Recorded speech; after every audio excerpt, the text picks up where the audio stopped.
ikindi nanone ukunda kuririmba oya jya wumva muzika ariko ego kuri we indirimbo igezweho ubu ngubu kuri we ni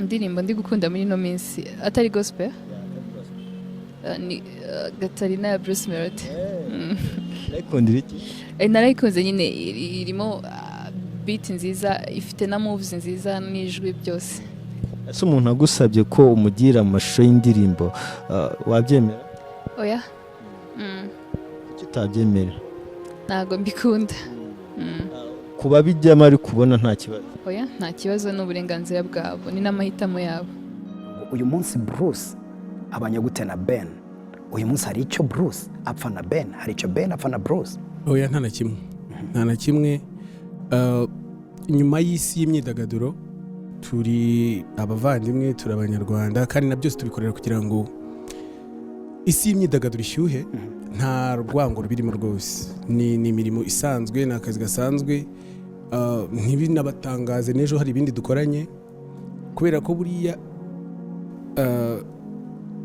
iyo uguhiza ubutwara ashaka ko mutabara nugatabara ntabwo bivuze ko mugiye kumirana nabi cyangwa ngo mugirirane nabi oya ahubwo niko ino industry iteye niko bimeze iyo muri kuri top muri babiri abantu barabagiriranye icyo baba bashaka ni ukureba who is the best ninde wabikora neza kurusha undi uyu munsi biba gutya abafana bati oya ntabwo nibi byagenze gutya kandi byose bibera imbere yabo ni uguperforminga nkajyaho akavaho kuko iyo mba mfite icyo mfana we cyangwa ntamukunze ntabwo nari kujya mu gitaramo cye kuba narahakandagiye mu byebe neza nabonye hari n'abantu babyitiranya nta kibazo na kimwe gihari okay nyine twakwisubiraho tugatanga message nzima pana message yo kwamamarira ku busa kwamarira ku bintu bidafite akamaro kwamamarira kuvuga ngo ngiye ndindaya ngiye nkora iki cyo nta kintu umuntu kizubaka ahubwo bigutesha agaciro kurushaho ya icyo navuga rero nuko aho kugira ngo wamamarire ku bintu nk'ibyo bituma abantu bose bakwibazaho bagatekereza nimba ufite ubwenge cyangwa utabufite ibihe byiza nanone wewe wakoze subscribe kuri Kigali Connect muri kumwe na Mr Byishimo cyangwa se Cedric mumaze kubona Pamela ibyo yavuze ndetse ibyo yagiye akora mu minsi ishize mu mwaka ushize mwagiye mubona akavido kagiye gatrendinga ka Pamela aho yari ari mu kabari kubyinana n'undi mugabo mwese mwarakabonye hano kuri Kigali Connect twaragakoze aka video kaba karatrendinze ku mihanda hose abantu bari kuvuga ati se uyu mukobwa Imana atangiye abyirana n'abagabo babandi kandi afite umugabo witaye Gabi bimeze bite ariko hano kuri Kigali Connect twahite dusesengura nk'abantu bazi umuryango we mukamuzi ko uri ari we musaza bari kubyinana mu kabari mbaza ngo byagenze gute rero uyu musaza bari kubyinana mu kabari abahaje umukobwa aramwita abaje umukobwa muzarebe neza karaka video abayongoreye abantu bari bicaranye nyeka kari ba sister ba Pamela baramubwira uti ese wa mwabantu mwe ibintu muri ukora murabizi Pamela kubyinana na musaza we ariko nago habura umuntu kuba kamera bitewe nuko aba n'abastarana nose bagiye nyine bari kuvuga nahantu mu kabari bari kubyina indirimbo yo hanze Pamela nyuma yo koze ibintu ku mihanda hajya bavuga amakuru agiye atandukanye baravuga uti ashobora ko ari kwishyura Tayiga B bitewe nuko Tayiga agaragaye amashusho ari gukora mu myenda y'imbere ya Emeline ntabwo ndi ku gihugu bari barimo abantu bavuze se arimo aramwishyura gusa amakuru yizewe ari kubyinana na musaza we abona ko bavuga ibintu bye bitandukanye baravuga ngo nyuma akavido kafashwe bitewe nuko hari igitaramo cyari kuba ku itariki ya mbere 2026 ngira ngo mwese mwagiye mubibona ko umugore wa Ben Pamela yifanira 001 ro bitatayiga munyakazi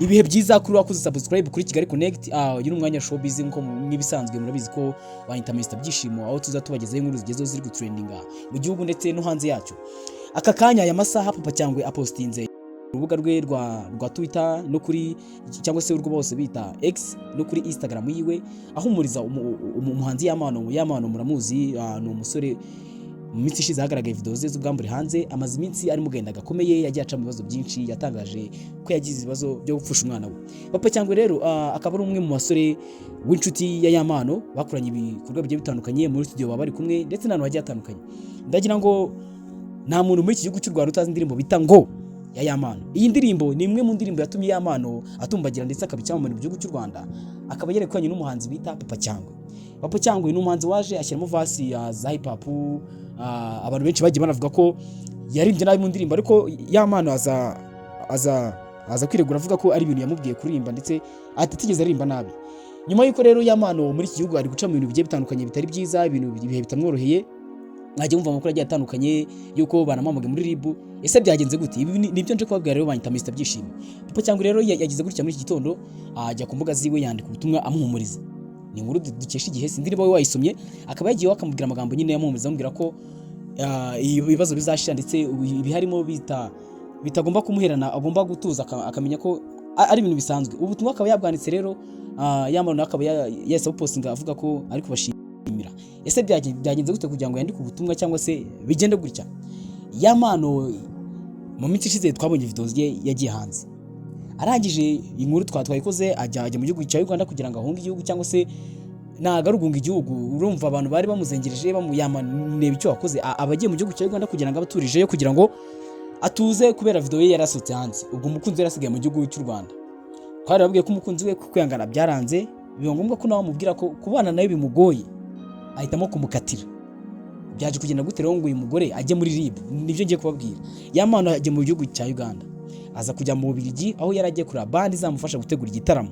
Yamano afite ibitaramo nubwo atabisobanura neza, avuze ko ari ibitaramo afite i Burayi ari kugenda ategura. Ikibazo cya mbere, Yamano ahuye n'icyago cyo kusakara hanze yambaye ku mbuga nkoranyambaga yambaye ubusa we n'umugore we. Ikindi cya kabiri, umugore wahise amuhakana, amubwiye ko batagomba kubana. Ari mu ndege ari kujya i Burayi agiye guhura n'iyo bandi zamufasha gutegura igitaramo, yesi yumva inkuru iteye agahinda yuko umwana wapfuye. Ibyo byose twagiye tubabwira kugira ngo tubatangire neza mwumva uko inkuru zagenze no kugira ngo isange muri RIB. Yamano yaje kugaruka mu gihugu cy'u Rwanda, acyagera Irene muri Ndahabi ahita amukoresha interview, asobanura ibyo byose, uburyo yafushije umwana, uburyo umugore we yamutaye. Yese nasora indirimbo byose abisobanura. Ibyo birarangira. Bukeye bwaho umugore we abagiye muri RIB. Uyu mugore yageze muri RIB gute?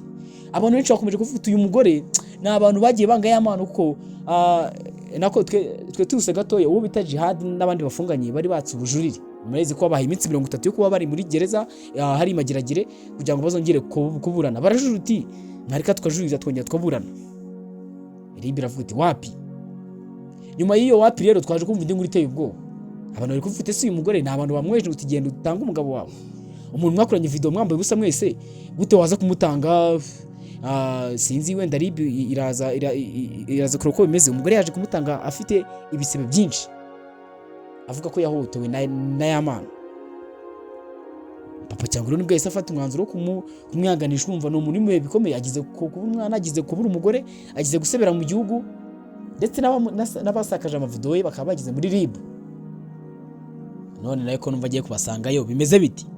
Uyu mugabo rero abantu bakomeje kumwihanganisha, harimo na Semuhungu mwese muramuzi, bakoje kumubwira uti tuza rwose ibihe uraza kubicamo. Yamano rero tuzi wenda niba RIB yaratangira kumuhamagara, ariko urumva ko umugabo ari mu bihe bimukomereye. Ndagira ngo mwabyumvishe ibya Yamano nuko bimeze. Reka twikomereze, murabizi showbiz turayikomeza, nitwa Mr Byishimo. Reka tujye kwa The Ben. Uyu ni umuhanzi mu gihugu cy'u Rwanda uri kuvugwa ahantu hose, ndetse na Bruce Melody bitewe n'uburyo bahanganyemo. Ese ubundi abantu kuki bahanganye? The Ben ni umuhanzi yaje mu muziki mu gihugu cy'u Rwanda 2008. Ni mu gihe byari bigoye kuririmba, kumenyekanisha indirimbo, imbuga nibwo zari zikiza, hari n'izari zakaza. Umugabo aragenda aririmba kubera ijwi rye aramamara. 2010 Bruce Melody baraje. Utufata umuntu waje 2008 n'uwaje 2010 ukabanganisha. Amaze kuza rero bakora bose baraza bakora umuziki, Munyakazi arakora, Tayiga arakora. Sinzi ukuntu byageze muri za 2020 abantu batangira guhangana bitewe nuko aribo basitari ko dufite mu gihugu cy'u Rwanda bazi kurimba cyangwa se bari kuri hit bari bakunzwe. Ibyo ngibyo birangira ejo bundi bapanga press conference bategura igitaramo kizaba ku itariki ya 2026. Igitaramo cyarabaye rero. Igitaramo nyuma y'uko kibaye, mwabonye uburyo The Ben yaje kuri stage. The Ben aza kuri stage, hari akantu kagaragaye kana tradinze bigatuma abantu banamukunda cyane kuko yakoze akantu kadasanzwe. Hari video yaje muri background. Abantu mwakurikiranye igitaramo cyangwa se abantu twe twagiye muri Big Arena, mwabonye ko umuhanzi yazaga kuririmba agatandika izina rye inyuma kuri bya background yandi kuri nazitanga nka TV sinzi ni background zimanitse inyuma akandika izina. None The Ben wajya kuza haje afite Tayiga. Mubona nakavudo gasanzwe, ariko amakuru dukesha igihe nuko kari akavido kadasanzwe uko abantu bakeditinze baturutse mu bihugu bigiye bitandukanye. Hari abaturutse muri Leta Zunze Ubumwe za Amerika, hari abaturutse Uganda ndetse n'abandi ba director badasanzwe baturutse mu gihugu cy'u Rwanda. Iriya video rero bakaba baramaze umwaka bayishutinga. Nta makuru dukesha igihe, twe nta makuru cyo dukura mu bamotari. Bamaze umwaka bayishutinga kuko mwagiye mubona ibice bigiye bitandukanye, hari ibice yarayifashe afashe ikintu kimeze nk'ikiziriko, bagaragaza amajanja ndetse n'umutwe banari kumwe. Abantu bazenu by'ama video nago wajya kwifotoreza kwitegeti gushwanyaguza. Urumva rero iyi video ikaba yasohotse, The Ben akaba yavuze ko azayifashisha mu video agiye atandukanye, harimo video ziwe ndetse no mu turi kumwamaza bivuga ko ari mu gihugu cyo hanze aho bari gutegura indirimbo ye n'undi mugore. Iyo yari The Ben. Reka dukomeze muranzi ibintu Mr Byishimo, amakuru yanjye nago nyakura mu bamotari bari mukuru yizewe. Aisha Speed ugira umusitari ku isi hose, ndakeka umuntu utamuzi aka kanya azamunya ejo yageze mu gihugu cy'u Rwanda. Uyu mugabo mwagiye mubona ni umugabo ukora ibintu bidasanzwe, ni umugabo ukora amasiporo, ni umugabo muri make sinzi kuramba gusana wowe utamuzi. Uyu mugabo nyuma y'uko azengurutse Amerika yose mu minsi 37 Amerika yose, uyu mugabo nagasanzwe. Yes avuga ko aje muri Afrika azazenguruka ibihugu bigiye bitandukanye. Ibihugu byose mwagiye mubiza harimo ubungo wagize muri za Botswana, yagiye aca mu bihugu byose. Akaba yafashe akavido avuga yuko mu minsi iri imbere agiye kuza mu gihugu cy'u Rwanda. Abantu bari batangiye kwiba bavuga ko atakije bitewe nuko azasoza naniwe agahita yikatira, ariko yatangaje ko agiye kuza mu gihugu cy'u Rwanda. Ariko inkuru ibabaje ku bantu batari kumwe nuko yavuze ko kubera imisozi iri mu gihugu cy'u Rwanda nabaze gusura ingagi, ntago azigera afata live streaming bitewe nuko ibikoresho byiwe imisozi miremire yabibangamira. Aisha Speed we reka kubeshya. Iyo bagiye kwita amazina ingagi ko batwara amakamera bagakora ama live, ibikoresho ufite imisozi zabangamira buryo ari miremire nibihe urabeshya. Ahubwo uragira ngo ayo masaha abantu bose bagwanza amaso kugira ngo barebe video zawe.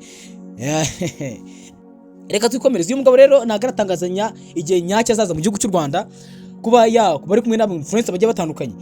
Ese mu gihugu cy'u Rwanda nabaye ba influencer banyabo azaba ari kumwe nabo. Hari abatangiye kwipanga akazi, harimo ba Kaizi batangiye kwigira nkawe. Sinzi niba ukurikirana Kaizi wahoze akina muri comedy. Comedy ni filime za Nyagiso sinzi n'umuzi. Uyo akaba yari umukinnyi wakinaga sita abantu bagiye batandukanye. Ni Kaizi no musore na garuba karacyari umusore. We na timu ye bakabiharije ibintu byo kuri ibintu by'ama live bivugishwa ngo speeding ibiki kugira ngo bamukurure. Aba ba influencer se nibo bazaduserukira mu gihugu cy'u Rwanda. Hari n'abandi nagiye mbona i Kigali bamwamamaza ubona ko bamwiteguye. Ase azaba kumwe na Bajino Benda na Kasukusi. Nagira ngo arike muri comment uvuga uti Aisha Speed najya mu gihugu cy'u Rwanda turabona azaba kumwe n'uyu nguyu. Reka twikomereza. Aisha Speed nyuma yuko atwemera kuza mu gihugu cy'u Rwanda, reka tutegereze amatariki ya nyayo turebe niba zagize mu gihugu. Iyi nkuru turekesha iki. Reka twikomereze. Reka tugaruke mu gitaramo. Iki gitaramo mwabonye umusore bita Binoview bari batumiye muri press conference, nako niwe wasabye kuza mu gitaramo. Igitaramo rero dore ngazahagere Binoview rero nk'umanzi baratumiye nago yari kuza wenyine atafite umuntu azanye. Baza ngo yazanye yasize na Skype. Nyuma yo kazanye Skype, Bruce Melody yari performing amasaha yije bigeze mu masaha y'ijoro saa 7. Ibyo katubyorere bajya kuri stage baremba, mwabonye ibintu bakoze uburyo byari birenze. Hashize akanya gato Skype nk'umuntu w'umunyamakuru uvuye kuri stage yese avuga ati noneho reka nze nkontorore iki kibuga ndebe ngo ese bimeze biti. Skype abayikojeje mu cyumba Bruce Melody yari arimo abakubitanye n'ijara rya danje mu bicyara mwese muramuzi. Mu bicyara baramubwira ati we nago nja muri iki cyumba Bruce Melody arimo munyakazi 001 bitewe nuko wafashije The Ben kwandika indirimbo isebya Bruce Melody. Wabaga barasititi uti The Ben nabwo ari kwandika amagambo atari kumwe na Skype ndetse na Kalifani Govinda. Mukamwana mufashije kwandika indirimbo kugira ngo asesereze 001. Bitewe n'ibyo mpamvu rero ntabwo rwinjiye mu cyumba Bruce Melody arimo.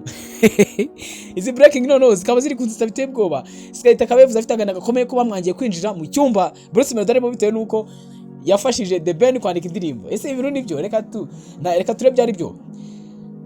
Reka ture niba ari byo tubashimira mwe mwakomeje kubana natwe. Nitwa Mr Byishimo. Wowe wakoze subscribe kuri Kigali Connect, wowe utarayikora turagusaba gukora subscribe kugira ngo ni posting inkuru izagiti kugeraho byihuse. Tubashimira mwe mwabanye natwe. Wifuza kuri website, wifuza kwamaza ibikorwa byawe, ngwino twamamarize. Nitwa Mr Byishimo, reka bashimire.